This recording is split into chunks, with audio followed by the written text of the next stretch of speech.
How to fix Instagram camera. Hello guys, in this short tutorial I'm gonna show you how to fix Instagram camera easily and fast.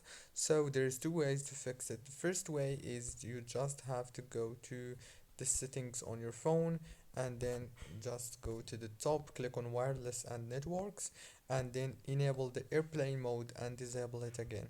And after that, go back and this time go to the apps manager, go to apps, and here click on Instagram, click on the force stop option, and then go down to the storage and click here on this option. It's called clear data, and then click on clear cache. After that, go back. Now turn off your phone and turn it on again, and the problem must be solved easy and fast in less than 1 minute. Don't forget to like and subscribe, and thank you so much for watching this video until the very end. See you later.